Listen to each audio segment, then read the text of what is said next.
दूसरी तरफ ये जो दूसरा सेगमेंट है वो देश की आवाज यानी कि छात्रों से जुड़ा हुआ। आप सोचिए कि एक छात्र का विरोध क्या उसके पूरे करियर की सजा बन सकता है क्या? आप सोचेंगे कि ये मैं कैसी बात कर रही हूं, ये हुआ है। असल में नालसार यूनिवर्सिटी के करीबन 450 ऐसे लॉ स्टूडेंट, वो छात्र जो कि कानून की पढ़ाई कर रहे हैं, ये उनसे जुड़ा हुआ विवाद है, एक बड़े संवैधानिक सवाल में तब्दील हो चुका है। इस पूरे घटनाक्रम की शुरुआत एक दीक्षांत समारोह से हुई। छात्रों के एक समूह ने सीजीआई सूर्यकांत को समारोह में मुख्य अतिथि बनाए जाने का विरोध जताया। वो उनकी टिप्पणियों से, उनके कार्यशैली से आहत थे, उन्होंने विरोध जताया। इसे लेकर अभियान चला। इसके बाद मामला सिर्फ यूनिवर्सिटी तक सीमित नहीं रहा, यूनिवर्सिटी की दीवारों को लांघते हुए बीसीआई यानी कि बार काउंसिल ऑफ इंडिया की दहलीज तक पहुंच गया। उन्होंने 2026 के बैच के छात्रों को, यानी कि ये जो नालसार के बच्चे थे, इनको वकील के तौर पर एनरोलमेंट पर रोक लगाने का निर्देश जारी कर दिया। यानी विरोध करने वाले कुछ छात्रों के खिलाफ कार्रवाई की बात से आगे बढ़कर पूरे बैच के पेशेवर भविष्य पर असर पड़ने की स्थिति बन गई।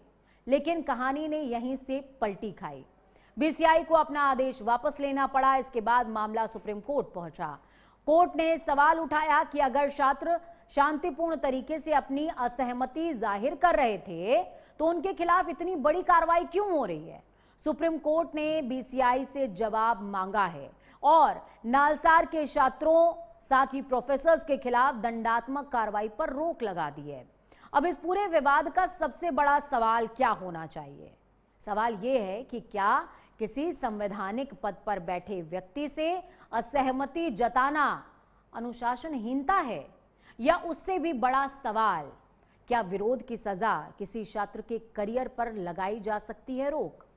क्योंकि कानून की पढ़ाई करने वाले छात्रों के मामले में यह सिर्फ एक यूनिवर्सिटी का विवाद नहीं है, यह असहमति, अभिव्यक्ति और आजादी की संस्थागत शक्ति की सीमा का सवाल बन चुका है। इस बीच आपको जरूर सुनना चाहिए कि मनन मिश्रा ने अपने आदेश पर पलटी मारने के बाद क्या कुछ कहा है। देखिए।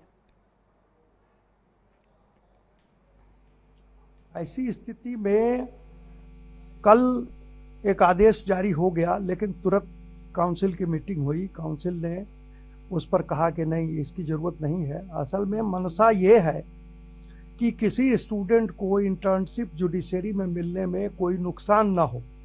तो बाद में जब ये बातें काउंसिल में सारी बातें हुई, रियलाइज किया गया कि नहीं भाई, स्टूडेंट को पनिश करने का कोई सवाल नहीं है, स्टूडेंट्स का इसमें कोई कसूर नहीं था और इससे स्टूडेंट्स के इंटरेस्ट पे गलत असर पड़ेगा। तो तुरंत उस आदेश को विथड्रॉ कर लिया गया। There will be no inquiry, कोई इंक्वायरी नहीं होगी। तो ये मनन मिश्रा हैं जिनको आप सुन रहे थे। मनन मिश्रा कह रहे हैं कि बच्चों पर कोई इंक्वायरी नहीं होगी और बच्चों के भविष्य को लेकर के हम चिंतित हैं। ये ऐसा बयान अभी दे रहे हैं, लेकिन जब शुरुआत हुई इस पूरे मामले की तो कहानी कुछ और थी। कहानी आपको समझाती हूँ। नालसार विवाद आखिरकार क्या है और इसका मामला कैसे शुरू हुआ, ये आपको समझना चाहिए। देखिए, सीजीआई के दीक्षांत समारोह में आने को लेकर के 450 छात्रों ने विरोध दर्ज कराया। उन्होंने कहा कि हम नहीं चाहते हैं कि सीजीआई दीक्षांत समारोह का हिस्सा बने, चीफ गेस्ट बने, और इसी के साथ विरोध के बाद बीसीआई ने जांच बैठा दी। 2026 के बैच के एनरोलमेंट पर ही रोक लगा दी। ये नालसार के बच्चे जो दो भविष्य में वकील बनते, उस पर रोक लगा दी गई। लेकिन फिर सुप्रीम कोर्ट सामने आया, सीजीआई सामने आया। उन्होंने कहा कि यह मेरे और छात्रों के बीच का मामला है, आप कौन है बीच में फन्ने खां बन रहे। बीसीआई से सवाल पूछे गए, उनसे सवाल उठाया गया। बीसीआई मतलब ये मनन मिश्रा जी से पूछा गया। फिर बीसीआई ने कुछ ही घंटों में, जैसे ही नोटिस उनके पास पहुंचा, कुछ ही घंटों में अपने आदेश को वापस ले लिया।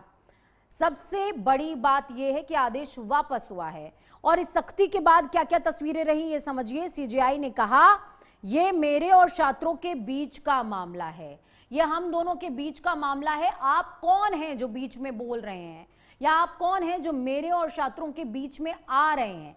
छात्रों के शांतिपूर्ण प्रदर्शन का अधिकार बरकरार रखा जाएगा, ये सीजीआई ने कहा। सीजीआई सूर्यकांत ये वही सीजेआई हैं जिनका विरोध बच्चे कर रहे थे, लेकिन उन्होंने अपने पद की गरिमा को बनाए रखा है। यहाँ पर प्राइम न्यूज इनको सैल्यूट करेगा। इन्होंने अपने पद की गरिमा को बनाए रखा है और कहा कि शांतिपूर्ण प्रदर्शन जो है वो बच्चों का राइट है, उनका अधिकार है और ये अधिकार बच्चों से नहीं छीना जा सकता। छात्रों और प्रोफेसर्स पर कार्रवाई किसी भी कीमत पर नहीं होगी, ये भी सीजेआई कहते नजर आए। उन्होंने कहा कि इस तरह के बच्चों पर जो विरोध कर रहे थे उन पर कोई कार्रवाई नहीं होगी। साथ ही सुप्रीम कोर्ट ने बीसीआई से जवाब भी मांगा है। उन्होंने कहा कि आपने क्यों और किससे पूछ करके ये जांच बैठाई, क्या मेरी तरफ से कोई शिकायत की गई या फिर कॉलेज प्रशासन की तरफ से किसी तरह का कोई व्यवधान देखने को मिला था, आपने क्यों ये कार्रवाई की है। सभी छात्रों के एनरोलमेंट का रास्ता फिलहाल क्लियर कर दिया गया है, साफ कर दिया गया है। अब उन बच्चों का एनरोलमेंट होगा और उसे किसी भी कीमत पर रद्द नहीं किया जा सकता। बच्चों को किसी तरह की समस्याएं नहीं आएंगी। हम सभी जानते हैं कि देश जो है वो युवा ऊर्जा और बेहतर विजन के साथ चलता है। युवा ऊर्जा जो विरोध करना जानती है, युवा ऊर्जा जो जंतर मंतर पर आपने महसूस करी।